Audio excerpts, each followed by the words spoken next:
কি সুন্দর লাগছে না হেয়ার স্টাইলটা। চলো আজকে তোমাদের সাথে শেয়ার করি এই বেঙ্গলি ব্রাইডালের অ্যাডভান্স হেয়ার স্টাইলটা।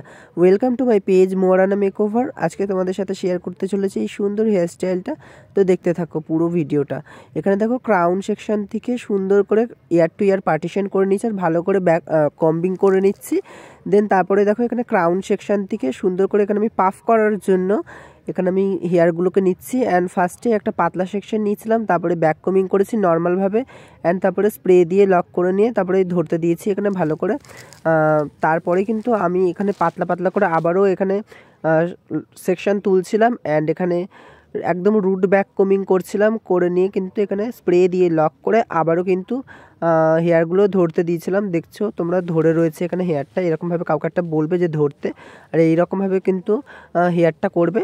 দেন দেখো এখানে কিন্তু আমি ববি পিন দিয়ে সেট করে নিচ্ছি। যারা আমার কাছে ক্লাস করবে ভাবছো তারা কিন্তু ঝটপট করে নিজেদের সিটটা বুক করে নিতে পারো। আর সবার কিন্তু কাজের টেকনিক আলাদা থাকে, তো এখানে আমি যেভাবে কাজ করি সেভাবেই কিন্তু আমি আমার স্টুডেন্টকে শেখাচ্ছিলাম। অ্যান্ড তারপরেই দেখো এখানে এখানে আমি বলছিলাম যে কীভাবে ব্যাক কমিং বেশি হয়ে গেলে এইভাবে ছাড়াতে হয়, তো এখানে ফোক ব্রাশ দিয়ে যেভাবে ছাড়াতে হয় সেটা ওদেরকে দেখালাম।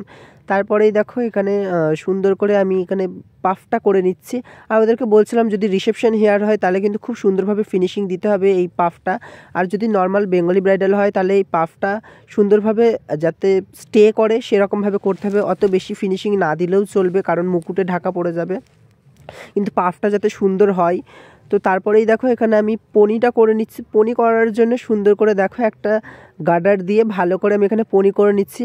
আর এই পনিটা কিন্তু আরও বেশি লং লাস্টিং অ্যান্ড শক্ত করার জন্য, যাতে খুলে না যায়, সেই জন্য আরেকটা টিপস আমি তোমাদের সাথে শেয়ার করছি। দেখো ফার্স্টেই কিন্তু একটা গার্ডারের সাথে একটা ববি পিন অ্যাটাচ করে নিতে হবে, অ্যান্ড তারপরে আরেকটা ববি পিন নিয়ে আরেক সাইডে অ্যাটাচ করে এরকম ভালো করে এরকমভাবে ঘুরিয়ে নিয়ে আবারও সেট করে দিতে হবে। নেক্সট যে ববি পিনটা ছিল সেটা সেট করে দিতে হবে। দেখো এইটা করলে কিন্তু খুব টাইট হয় আর খোলার চান্স একদমই থাকে না, হেয়ারটা এক ফোঁটাও খুলবে না ওই রকমভাবে যদি তুমি পনিটা করো। তারপরে এখানে দুটো এখানে আমি ডোনাট ইউজ করেছি, বড় যাতে খোপাটা হয়। অ্যান্ড তারপরে এখানে সুন্দর করে পিন দিয়ে সেট করে তারপরে চুলটা নর্মালভাবে আমি একদম ডোনাটের ওপর দিয়ে এখানে আমি অ্যাপ্লাই করে নিচ্ছি। অ্যান্ড তারপরে দেখো ঝটপটভাবে আমি যাতে করতে পারি বানটা, তাই জন্য এখানে গোগোনেট ইউজ করেছি। গোগোনেট ইউজ করে দেখো এখানে আমি কাটা দিয়ে গোগোনেটটাকে সেট করে দিচ্ছি যাতে হেয়ারটা খুলে না যায়। এটা করলে কিন্তু খুব তাড়াতাড়ি কিন্তু হয়ে যায় খোপাটা। দেন দেখো এখানে আমি ফ্রন্ট সেকশানে চলে এসেছি, এখানে কিন্তু আমি ফ্রন্ট ভেরিয়েশন করব বলে হেয়ারটা রেখে দিয়েছি। অ্যান্ড তারপরে দেখো ফ্রন্টের দিকে যে হেয়ার স্টাইলটা করবো সেটাও তোমাদের সাথে শেয়ার করছি। ফার্স্টেই দেখো এখানে আমি জিগজ্যাগ কম্বিং করে নিয়েছি, তারপরে এখানে পার্টিশনগুলোতে সুন্দর করে ব্যাক কমিং করে নিলাম, অ্যান্ড হেয়ার স্প্রে দিয়ে সেট করে তারপরে দেখো হাতের পোর্শনটা তোমরা দেখে বোঝো যে কিভাবে আমি করলাম। তো দেখো এখানে সুন্দর করে আমি আঙুলের সাহায্যে ভালো করে ঘুরিয়ে নিচ্ছি। এটা দেখো সামনের দিকে আসছে, দিয়ে সামনের দিকে এরকমভাবে ঘুরিয়ে সুন্দর করে এখানে আমি পুলিং তুলে নিচ্ছি নর্মালভাবেই। অ্যান্ড এইভাবেই কিন্তু এই পুলিংগুলো তুলতে হবে। আর এখানে কিন্তু আমি পিন দিয়ে বাদবাকি হেয়ারটা লক করে রেখেছিলাম, অ্যান্ড তারপরে শাইন স্প্রে দিচ্ছিলাম, অ্যান্ড তারপরে টাফটের স্প্রে দিচ্ছিলাম। এই দুটো স্প্রে কিন্তু এখানে ব্যবহার করতে হবে।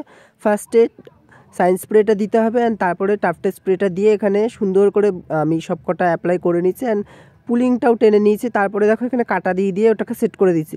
এবার তোমাদেরকে দেখাচ্ছি ওইটা আমি কীভাবে করলাম, সেটারই কিন্তু রিভার্স, আমি এটা উল্টোভাবে করব। দেখো তো এখানে কিন্তু আমি উল্টোভাবে হেয়ারটাকে মুড়িয়েছি। দেন তারপরে দেখো এখানে সুন্দর করে আমি আবারও পুলিং তুলছি। এখানে কিন্তু একটু ফাঁকা রেখে রেখে পুলিং তুলতে হবে। দেখো এখানে সুন্দর করে আমি পুলিং নর্মালি আগে তুলে নিলাম, তারপর একটা স্প্রে দিয়ে ভালো করে এই জায়গাটা দিয়ে নিলাম। তারপরে দেখো আবারও একটা কাটা দিয়ে এই জায়গাটা আমি সেট করে দেবো। দেখো কাটাটা নিলাম, কাটাটা নিয়ে সেট করে দিয়েছি দেখো বাদবাকি হেয়ারটা যাতে খুলে না চলে আসে। তারপরে দেখো একটা শাইন স্প্রে নিয়েছি, শাইন স্প্রেটা দিয়ে তারপরে এখানে একটা টাফটের স্প্রে ইউজ করব। দেখো এখানে একটা টাফটের স্প্রে এবার আমি দিয়ে নেব যাতে একদম ক্লিনভাবে আমাদের প্রত্যেকটা পুলিং হয়। দেখো এখানে সুন্দর করে এবার আমি পুলিংগুলো করে নিচ্ছি, আর এই রকমভাবে ইউপিনগুলো দিয়ে সুন্দর করে এই যে পুলিংগুলো করেছে সেগুলোকে দাঁড় করিয়ে নিতে হবে। আর এখানে কিন্তু একটা স্প্রেগুলো দিয়ে ভালো করে হোল্ডিং করাতে হবে অবশ্যই। তো যারা যারা ভাবছো ক্লাস করবে আমার কাছে অবশ্যই কন্ট্যাক্ট করো। এইভাবেই কিন্তু স্টেপ বাই স্টেপভাবে দেখানো হয়। এই দেখো তোমাদের দেখিয়ে নিয়েছি, তারপরে কিন্তু অফ ক্যামেরাতেই আমি পরের দিকের হেয়ারস্টাইলটা করে নিয়েছি। অ্যান্ড তারপরে এখানে ফ্রন্ট সেকশনটা আমি সেমভাবেই করছি। এখানে দেখো সি সেকশন করে রেখে দিয়েছিলাম, তারপরেই দেখো এখানে সুন্দর করে আমি স্প্রে দিয়ে ফ্রন্ট ভেরিয়েশনের জন্য দেখো এস মোটিভটা যেটা হয় সেটাই করছি। এখানে আমি বড় 10 নাম্বার একটা ইউ পিন দিয়ে এখানে আমি সেট করে দিচ্ছি। অ্যান্ড তারপরেই দেখো এখানে সুন্দর করে স্প্রে দিয়ে এই জায়গাটাতে কার্ল করে নেব। আর এখানে কার্লারটা ছিল আমার 16 নাম্বারের একটা কার্লার। এই কার্লারটা নিয়ে এখানে আমি সুন্দর করে কার্ল করে দিচ্ছি। আর এটা কিন্তু অনেকক্ষণ স্টে করতে হবে, তো তাই জন্য কিন্তু কার্লারটা অনেকক্ষণ রেখেছিলাম যাতে হেয়ারটা অনেকক্ষণ থাকে, ওরকমভাবে স্টে করে।